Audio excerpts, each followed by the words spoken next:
Welcome back everybody to another episode on the Monster Bass channel. My name is Brandyn Stoker, and on behalf of Monster Bass, we're going to be talking about kind of my early spring fishing tips.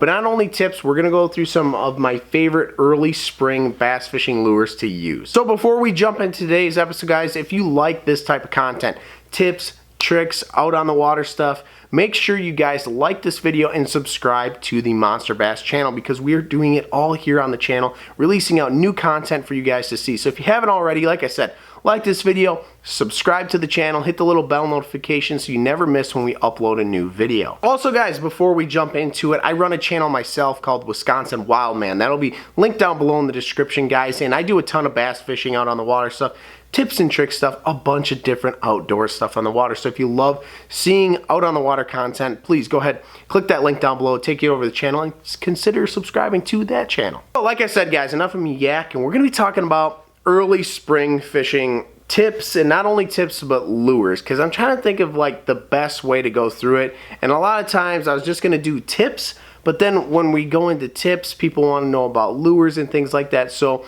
first off, I think what we're going to do is talk about what the early spring's about. The early spring, for me, especially in the Midwest here, starts, you know, when we're hitting roughly like 40-degree water temps. Once we hit like 40-degree water temps, from there on up, it's just awesome. Like, you can catch a lot of fish doing that. Like early springtime, once like 40 degrees hits, guys, I don't know what it is, but the smallies, they just go insane. So I tend to get on a good bite that time of the year. But a lot of it is in the early springtime, guys, is those fish are starting, that water temps, you know, picking up. It's rising. The fish are starting to get out of that lethargic state that they've been in while, you know, in the winter time. And they're starting to fire up and think about pre-spawn and spawn time. So a lot of times they're going to come out of those wintering holes and they're going to go and stage next to those spawning flats. So a lot of times I like to look at a contour map of an area that I want to fish, and I look for those flats when I can find those flats. And then I look at what flats have good deep pockets near them. And a lot of times you'll find those fish staging in between the really deep pocket and the flat.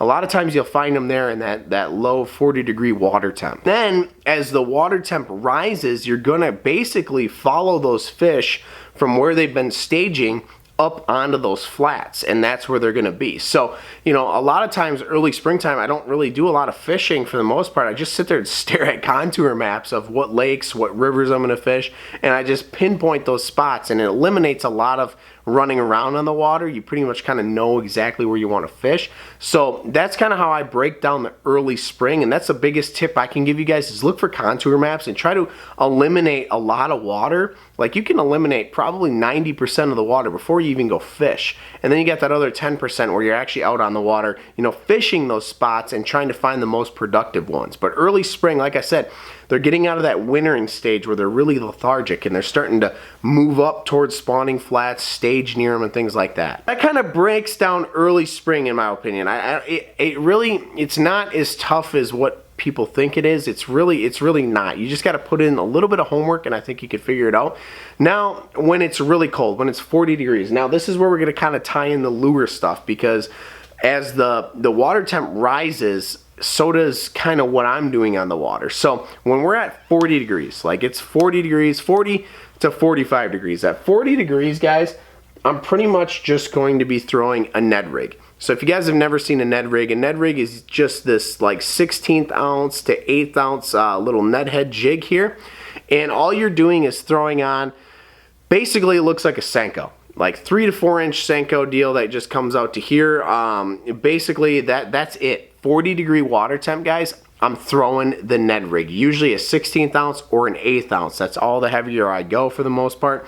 And that's what I'm throwing early spring. And a lot of times I'm just throwing it out there and I'm just letting it sink, and I'm dragging the bottom, and I'm dragging this thing super slow. You want it to sit on the bottom, because when the water is still pretty cold, those fish aren't going to be suspended as much. They're going to be really tight to the bottom. So the Ned Rig, anytime you're at 40 degrees, just under 45 degrees, I'm probably throwing a Ned Rig strictly. That just seems to be what is catching fish. Now, I like green pumpkin or black and blue, but I'm fishing a lot of stained water. If you're fishing clear water, you're gonna want to go watermelon color. But the Ned Rig, anything under 45 degrees, I'm probably throwing the Ned Rig. Now, you could throw the Ned Rig you know, over 45 degrees. The Ned Rig is going to be great for, you know, any water temp for the most part, but when it's really cold, this is pretty much the only thing that I'm going to fish. Now, let's say water temps move up. We're hitting like 45 degrees. Now, once we hit 45 degrees, I like to change it up. I like to throw on a jerkbait. So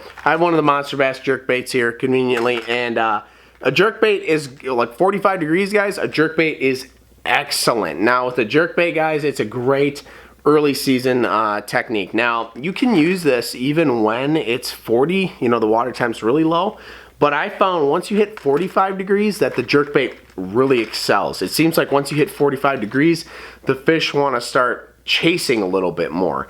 Now a lot of times with this jerkbait is I'll just give it a couple pops and I'll let it sit, and then I'll give it a couple pops and I'll let it sit. I'm not moving this thing super fast, but it's also not, you know, dragging the bottom super slow like the Ned Rig. So the jerkbait, 45 degrees, guys, I think it does an excellent job of just stirring up the water and catching fish. Once we get over 45 degrees and we're maybe hitting like 48 to almost 50 degrees, that's when I start to get into a lot of lures that I'm just doing a consistent retrieve on, and those fish are going to start chasing. Like once we get into that water temp, those fish are going to start to really liven up, especially smallmouth, guys. Once you get into that 48 to 50 degrees, smallmouth should be really fired up. Like they should already be fired up in like 45 degree water temps, but once you get up into like 50, they should be good. And that's when I like to switch it up to a square bill. And the reason that a square bill is great this time of the year is that you're getting on those shallow flats where those fish are going to start pushing up into that warmer water,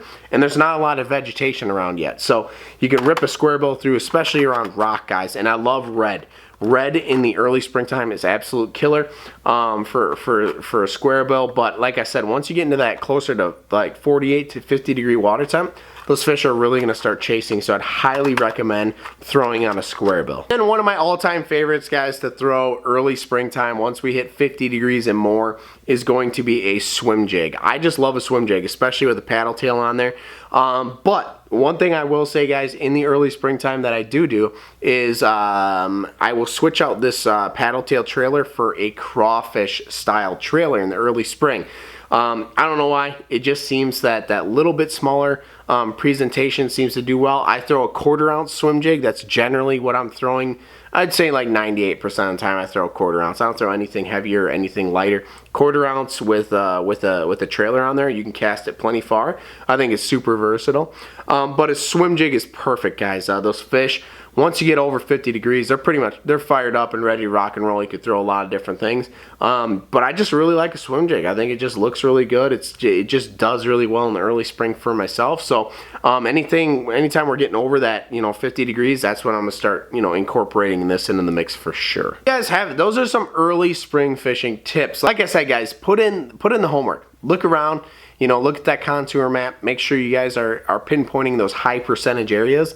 And then after that, like look at the water temp. Like I said, 40 degrees, I'm gonna work it, I'm gonna go with slower presentations. And as that water gets warmer, that's when I'm gonna kind of pick up the pace and kind of switch it up and get into faster moving lures and things like that. So if you guys have any questions, things that I didn't answer in the video that you're wondering about to yourself, let me know down in the comments below and we will get back to you guys as soon as we can. I hope you guys enjoyed today's episode. Remember to like and subscribe, and we will see you guys on the next one.